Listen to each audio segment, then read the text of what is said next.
The CNBC app. Global market news in one place. Customizable sections and personalized alerts. Stocks tracking, interactive charts and market insights all in your hands. Stay connected. Stay informed. Download the CNBC app today. Welcome to Squawk Box Europe. I'm Karen Cho with Ben Boulos. These are your headlines. A slew of heavyweight corporate earnings are hitting the tape. Nestlé and Heineken beat on sales in the first quarter. We'll go through the numbers from LSEG and Roche with the chief executives of both companies at the top of the show. David Schwimmer coming your way next. Tesla posting a first quarter profit beat, but misses on revenue and ups its capex spend this year. Intel shares catching a bit after hours as Elon Musk says his Terafab project will use its latest chip-making technology. European equity markets are called sharply lower, tracking moves in Asia. That's despite another record-setting day on Wall Street. And stalemate in the Gulf. The Strait of Hormuz remains under lockdown, with Iran saying it has seized 2 ships and no sign of peace talks resuming. Oil prices extending gains, with Brent clearly above the $100 mark. Steve will be speaking to the executive director of the IEA, Fateh Birol, in Singapore this morning. That's coming up at 8:30 London time.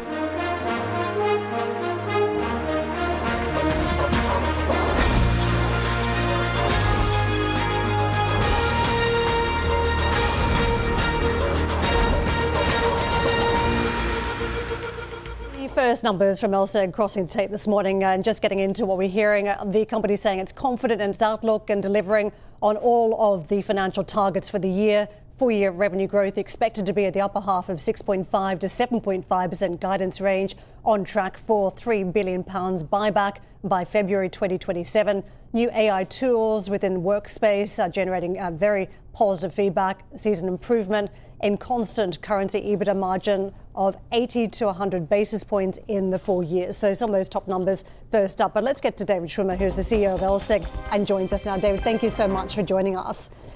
We're just getting the first hint of what's been playing out in the latest quarter. Just explain it from your lens, because clearly it's been a very volatile time for markets too. So it has been a volatile time. We have had a great start to 2026 and top line growth of almost 10%. All of our subscription businesses accelerating. Our markets business up over 15%, and strong demand for our data through our new AI distribution channels. So really across the board, we talk about LSEG being an all-weather stock. This is a great example of that. Before we got to the Iran conflict, the market was concerned about the SaaS Armageddon story, that effectively AI was going to come in and upend some of the big data businesses. Your stock was caught up in some of that route as well initially. What are you seeing in terms of the wash up of some of those data tools, and whether there could be some disruptive impact down the line, something for investors to worry about? I think the markets are becoming more sophisticated about which businesses are going to benefit from AI, which businesses may be challenged by AI. I think what we're seeing with LSEG, there's greater and greater understanding of the strength of our offering, the strength of the data that we have, the partnership that we have with some of the AI channels, and the fact that our data is actually much more valuable in this AI world. So we've seen that in the market reaction. We've seen that in terms of shareholder support. David, just picking up on the line about the new AI tools within Workspace, the software generating positive feedback. Just explain what those tools are and what they enable users to do that they couldn't do before. So 2 specific tools. We have Workspace AI Search, which is basically search and summarization, where natural language you can summarize enormous amounts of our data and get a very effective, really, presentation. And then we have Workspace AI Deep Research, which you can ask a very complex question, multi-part, and it will process for a few minutes and then come back with, again, really an outstanding, highly analytical report. The real benefit of both of these is that they are using our data. And therefore, if you are using one of these AI platforms and you're asking them that you might get some information off the internet, you have no idea if it's correct. In fact, if you ask the model if it's correct, the model will say, I'm not sure, this could be the answer. If you do this with LSEG in Workspace, you have a very high level of certainty because it's working off of our data, and it can give you very precise answers with grounded in the quality that we provide. I suppose for companies that use it, though, there are entry-level graduate jobs that potentially could be replaced by this innovation in your software. I think there are certainly efficiencies that these capabilities provide, and whether that's in Workspace, whether that's in the use of our data through our model context protocol distribution, we're certainly going to see more and more of that in the industry. I think a lot of our customers are looking to drive efficiencies. Some of that will be about people. Some of that will be about making the existing people that much more efficient. That says we talk about the data and analytics business up 5.1% in terms of revenue. It was the markets business where we saw the enormous pop, 15.5%. How much of that was down to the volatility that we've witnessed? A significant part of that was related to the volatility. We saw it across our foreign exchange, our rates businesses, both in execution and in clearing. The equities business up significantly, so really across the board. And that's the benefit of what we refer to as our all-weather model. In periods of volatility, which can actually be challenging for other businesses, LSEG tends to outperform. What does this mean in terms of the IPO window now? Because it feels as though as we pick our way through events in the Middle East, it's still uncertain whether we've got the Strait of Hormuz shut or open at this point, whether the conflict is going to roll on to some sort of an agreement, and whether that means it's going to be a certain window for investors wanting to bring companies to market. Do you have clarity on that? So it's a really interesting question around the IPO window right now, because on one hand, yes, it's rational that companies are wary of going public in an environment where there's war, there's uncertainty, there are questions about inflation. On the other hand, companies need access to capital. They want to access the public markets. And we're actually seeing the pipeline continuing to build. So it's the strongest pipeline that I have seen. I've now been at LSEG almost 8 years. It's the strongest pipeline that I have seen in my time there. So it's really... I expect as things settle down in the markets and in the geopolitical situation, I expect we'll see a very healthy run in terms of the IPOs. David, where are we up to with the Pisces platform for private companies? So since I was here last, we have seen the first launch of an issuance on Pisces, on our private securities market. And this is using the London Stock Exchange public market trading infrastructure to allow private companies to trade, and it went very well, and there are other companies looking to access that. So it'll be great to see more of them coming through that. To that point around capex intensity, what you're plowing into the business at this point, given all of the developments we're hearing around technology and staying up to speed with that, you've got capex intensity of circa 9.5% of total income, Xing out recoveries. How would you describe the sort of capex requirements from here? So the interesting thing about the transformation journey that LSEG has been on is that our capex intensity is actually coming down. Really over the last few years, since we acquired Refinitiv, we were investing in the integration, we were investing in some tech obsolescence, and we were also investing for growth. And so for a period of a couple of years, our capital intensity was really more like 11-12% of our revenue. And now we've been bringing that down as we've continued to make progress in a number of different areas of the integration, the transformation. And going forward, we expect that to come down a little bit further, and we're able to allocate more of that capital towards growth. David, you're probably expecting the political questions. I'll ask it. Those across the UK are very closely watching Downing Street, whether there are events that happen there that has some sort of blowback for UK assets, for UK markets. How concerned are you that there could be any form of disruption at number 10? I think the markets prefer stability. The markets prefer having confidence, particularly in the fiscal situation. And so the markets will keep a close eye on things. It's hard to make any predictions about anything in particular. But to the extent there would be questions around the kind of fiscal regime, that would create uncertainty. That would not be helpful from a market's perspective. But at this point, there's also a lot of focus on what's going on in the Middle East, a lot of focus on risk of higher costs associated with energy prices. So at the same time, there are aspects of the investment regime, the investment opportunity set that the markets continue to be interested in and excited about. So it's a bit of a mix. David, thank you so much for coming to see us and to explain the numbers after what's been such an interesting quarter. We do appreciate it. David Schwimmer with us, the CEO of LSEG. Roche has reported declining first quarter sales hurt by currency effects, but the Swiss pharma giant backed its full year view. Joining us now is Thomas Schinecker, who is the CEO of Roche. Very good to have you with us. Just talk us through what your plans are to deal with this, because the Swiss franc, just looking at a chart, shows no signs of giving up any of the strength anytime soon. Well, first, let me just say we've had a very good quarter, actually. If you look at our growth at constant rates, we grew 6%. And this is a significant growth given the size of our company, of a 62 billion Swiss franc company. This is a significant growth. And this was driven by both pharma and diagnostics. Now, you refer to the Swiss franc, and you're right, the Swiss franc appreciates. But if you look at our sales reported in US dollars, we grew even 9%. So you just have to look at the different angles. And since we spend most of our money in the US and we have most of our debt in the US, we've just recently bought another company in the US. It's not that we don't need the US dollars. So we'll continue to invest in the US, and we don't see that as a major issue. It's just the question on how you look at the reporting. And again, as a company, if we were to report in US dollars, we would be at plus 9%, and most of our business is in the US. Okay. In terms then of where the growth will come from going forward, where do you see the biggest potential, the biggest opportunity for Roche?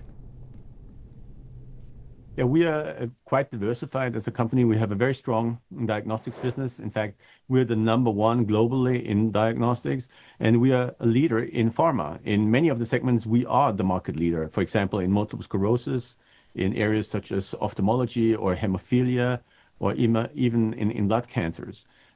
So we have a very strong, broad portfolio, and we will continue to have new trials read out. We have a good, strong pipeline. We have up to 19 medicines that could launch by the end of the decade.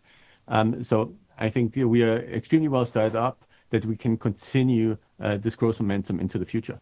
Thomas, those watching the sector closely know it's all about the obesity drugs at this point. How is yours tracking, and do you think it could be a genuine competitor to the likes of Eli Lilly and Novo Nordisk?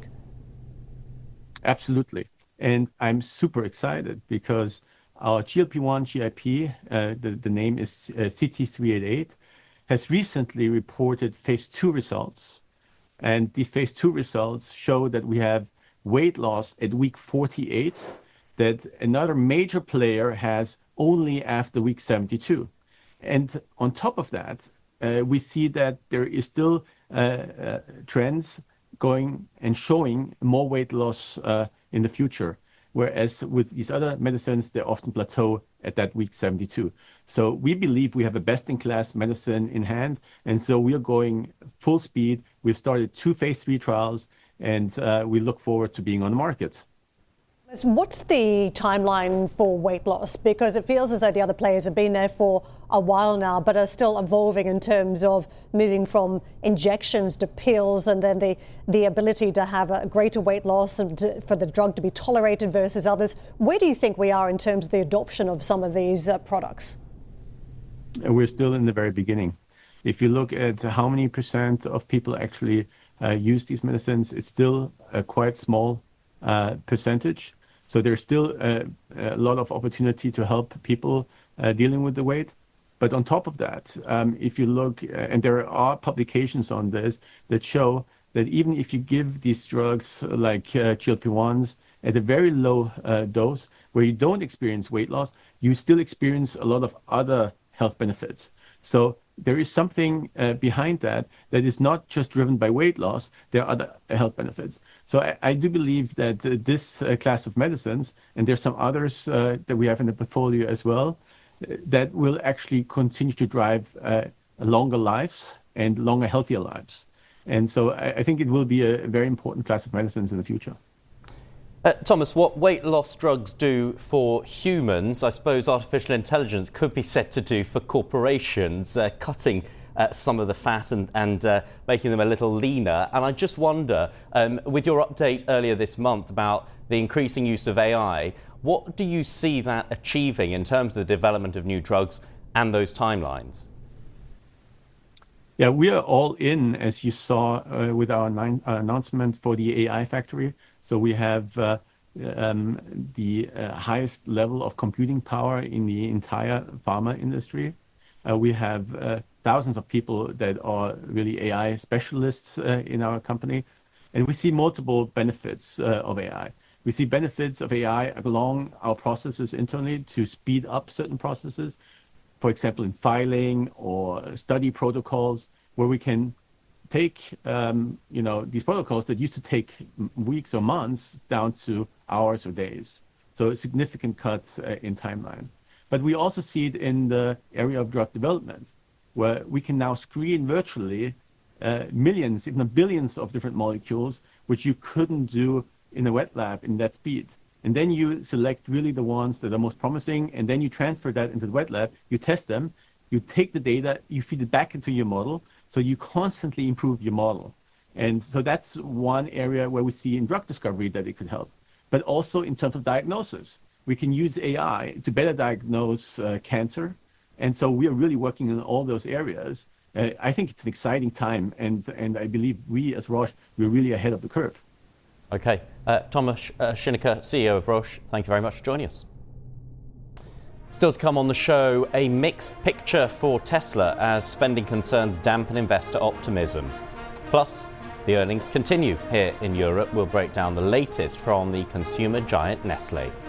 And plenty more from CNBC's Converge Live in Singapore, including a conversation with the IEA Executive Director, Fateh Birol. That's at 8:30 London time.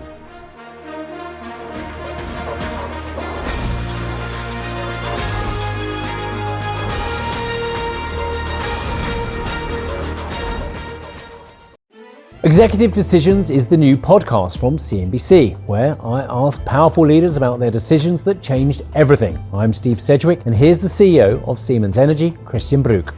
Business leaders should not stay quiet in a world which is super complex. We sit in a privileged position, and we have to use that to ensure that society remains prosperous, stable, successful. That's Executive Decisions with me, Steve Sedgwick. Get it wherever you're listening to this.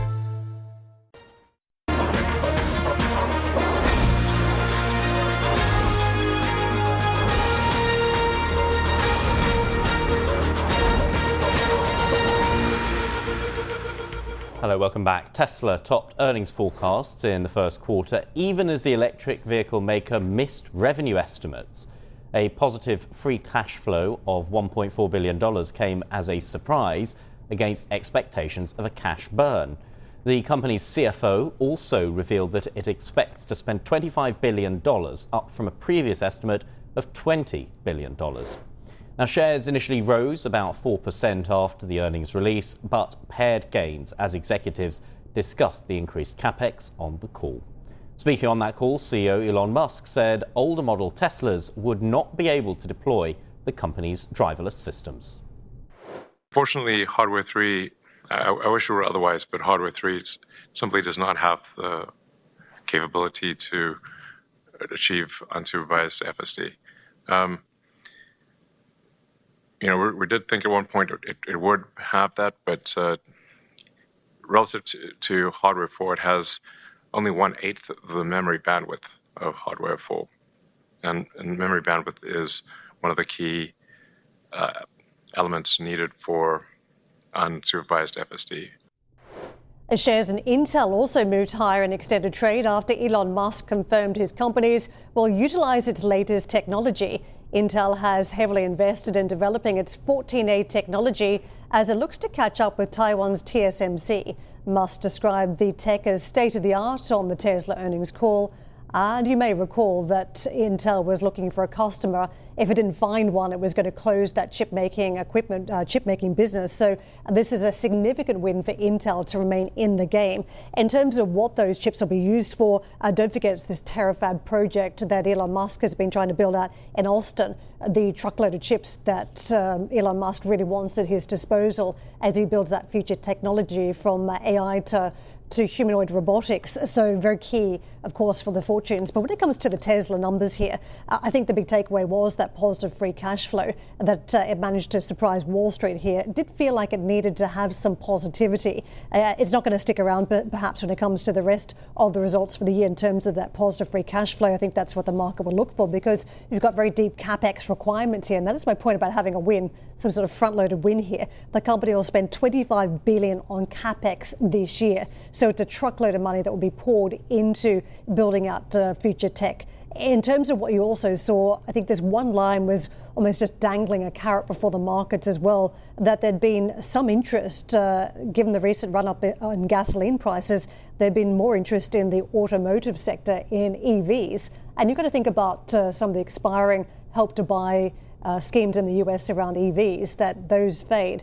But then that upfront cost doesn't look so high when you've got very big price every time you go and fill up the tank at the pump. I think it's interesting, the focus, the pivot from consumer vehicles, where they've seen sales decline, to the AI-powered self-driving cyber cabs, the truck as well.